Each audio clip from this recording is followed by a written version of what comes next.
ಜಿಲ್ಲೆ ಖಾನಾಪುರ ಬಿಡಿ ಮುಖ್ಯ ರಸ್ತೆಯ ನಂದಿಗಡದ ಬಳಿ ಇರುವ ವನ್ನವಾದೇವಿ ದೇವಾಲಯದ ಸಮೀಪ ಬೈಕ್ ಕೆಎ 22 ER 9120 ಹಾಗೂ ಶಾಲಾ ಬಸ್ ಕೆಎ 22D 0461 ನಡುವೆ ಭೀಕರ ಅಪಘಾತ ಸಂಭವಿಸಿದೆ. ಅಪಘಾತದಲ್ಲಿ ಬೈಕ್ ಮೇಲಿದ್ದ ಒಬ್ಬ ಯುವಕ ಸ್ಥಳದಲ್ಲಿ ಮೃತಪಟ್ಟಿದ್ದು, ಮತ್ತೋರ್ವ ಗಂಭೀರವಾಗಿ ಗಾಯಗೊಂಡಿದ್ದಾನೆ. ಮೃತಪಟ್ಟ ಯುವಕನನ್ನ ಮಾರುತಿ ಉಮೇಶ್ ಕೊಡೋಳಿ ಎಂದು ಗುರುತಿಸಲಾಗಿದೆ.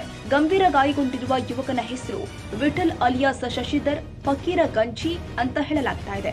ಅಪಘಾತದ ನಂತರ ಮಾರುತಿ ಕೊಡೋಳಿ ಅವರ ಮೃತದೇಹವನ್ನ ಖಾನಾಪುರ ಸರ್ಕಾರಿ ಆಸ್ಪತ್ರೆಯಲ್ಲಿ ಸಾಗಿಸಲಾಗಿದ್ದು, ಗಂಭೀರ ಗಾಯಗೊಂಡಿರುವ ವಿಠಲ್ ಗಂಜಿ ಅವರನ್ನ ತಕ್ಷಣವೇ ಬೆಳಗಾವಿಯ ಖಾಸಗಿ ಆಸ್ಪತ್ರೆಗೆ ದಾಖಲು ಮಾಡಲಾಗಿದೆ.